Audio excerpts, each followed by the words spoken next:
안녕하세요. 8월 29일 금요일 아침마다 새로우리 이성진 목사입니다. 오늘 하루도 위기의 순간에 믿음의 진실함과 사랑의 깊이를 확인하는 시간이 되시기를 빕니다. 오늘 묵상 본문은 에베소 3장 1절에서 13절이고요. 3절 말씀을 봉독하죠. 곧 계시로 내게 비밀을 알게 하신 것은 내가 먼저 간단히 기록한과 같으니. 아멘. 제가 한 가지 작은 비밀을 말씀드리면, 언제가 노트북을 들고 설교 강단에 섰는데 시작과 동시에 노트북 전원이 나가버린 것입니다. 내려가서 전원을 충전하든가 옹글을 뽑을 시간이 없습니다. 그래서 순간적으로 정말 주님, 이 우둔한 종을 불쌍히 여겨달라고 간절히 기도하고 기억나는 대로 성령님을 의지해서 설교를 했던 기억이 있습니다. 그런데 성도님들은 아무도 눈치를 못 채시더군요. 저의 한 가지 비밀이 되었지요. 오늘 사도 바울은 오늘 말씀에서 자신의 복음의 비밀을 이야기하고 있습니다. 바울은 우리가 하나님의 비밀을 알고 있는 사람들이라고 말합니다. 그 비밀은 바로 예수 그리스도이시죠. 우리가 예수를 믿으면 구원받고 영생을 얻는다는 복음입니다. 그런데 이게 비밀인가요? 비밀은 혼자 알고 있어야 하는 것 아닐까요? 이게 비밀이면 우리는 전도하면 큰일 나는 겁니다.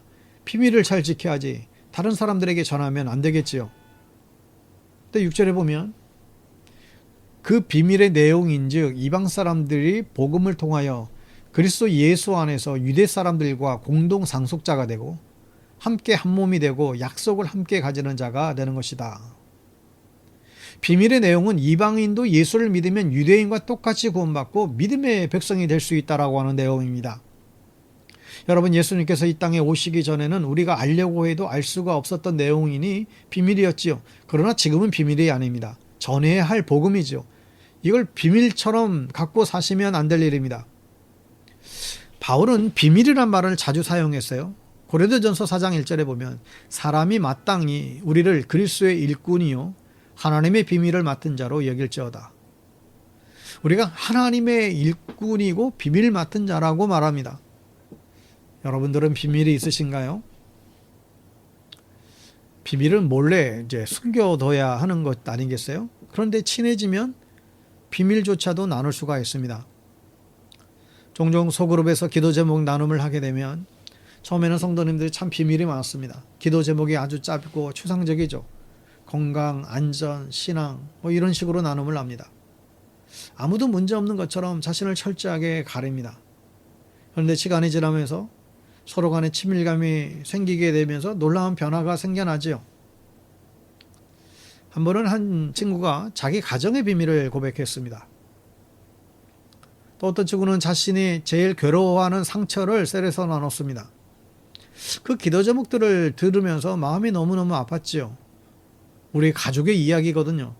서로 친해지니 비밀을 나누기 시작한 겁니다. 비밀은 지키라고 있는 것이기도 하지만 또 한편 비밀은 나누라고 있는 것이기도 합니다. 그래서 바울은 비밀이라고 하는 단어를 자주 사용하고 있는 것이죠. 여러분들은 비밀번호 잘 기억하시나요? 요즘 비밀번호들이 너무 많아져서 기억하기조차 어렵습니다. 그래서 저는 사실 모든 비밀번호가 거의 똑같습니다. 별로 비밀이 없기도 하지만 하나 풀리면 모두 다 풀릴 것 같아요. 성경에 나오는 청지기들은 주인의 중요한 비밀을 담당했습니다. 그리스도의 일꾼이 바로 청지기이죠.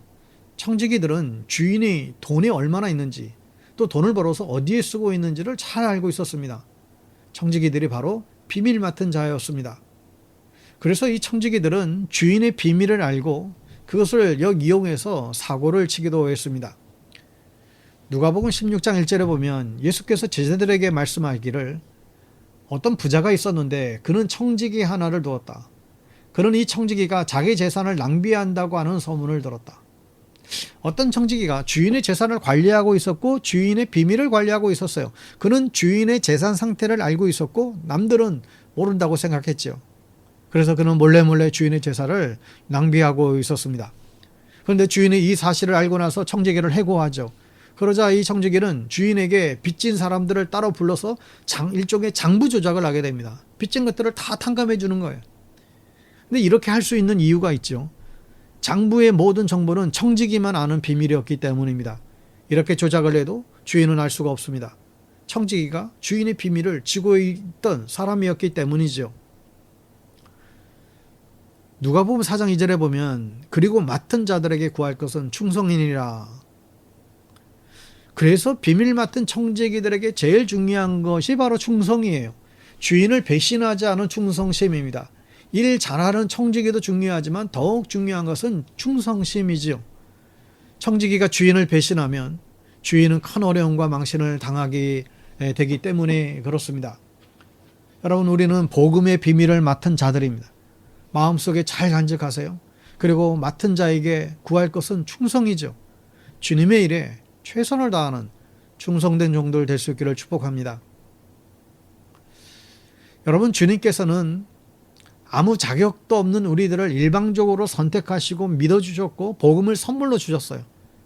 이 비밀을 귀하게 여기세요. 그리고 남의 비밀을 함부로 말하고 다닐 수는 없는 것이죠. 복음을 귀하게 여기고 정말 이 복음 때문에 주님과 나와의 관계 가운데 생기는 그 놀라운 이야기들을 마음속에 잘 품고 살 수 있기를 바랍니다. 여러분, 보통 비밀은 시크릿, 이 단어를 쓰죠. 다른 사람에게 알리면 안 되는 겁니다. 근데 바울은 복음이 비밀이라고 했잖아요. 그러면 다른 사람에게 알리면 안 되는 건가요? 어쩌면 이것은 미스테리예요. 알 수 없는 수수께끼입니다. 예수님께서 이 땅에 오시기 전 복음은 비밀이었어요. 아무도 알 수가 없었죠. 그러나 지금은 모든 사람이 알아야 되는 비밀이 된 것입니다. 우리들은 그 비밀을 맡은 사람들이죠. 에베소 3장 8절에 보면 하나님께서 모든 성도 가운데서 지극히 작은 자보다 더 작은 나에게 이 은혜를 주셔서 그리스도의 헤아릴 수 없는 부유함을 이방 사람들에게 전하게 하셨다. 여러분, 바울은 복음을 비밀로 받았고 그 귀한 비밀을 세상에 전하는 이방인의 사도로 그렇게 살았습니다. 이 바울이 전한 복음은 유럽과 미국을 돌아서 우리에게까지 오게 된 것이죠. 사랑하는 여러분, 복음의 비밀을 전하는 그런 사람이 되시기를 바랍니다. 주님께서 우리에게 알려주신 비밀을 지키는 사람이 되십시오. 그리고 그 비밀을 세상에 전하는 비밀 맡은 자가 될 수 있기를 예수님의 이름으로 축원합니다. 샬롬.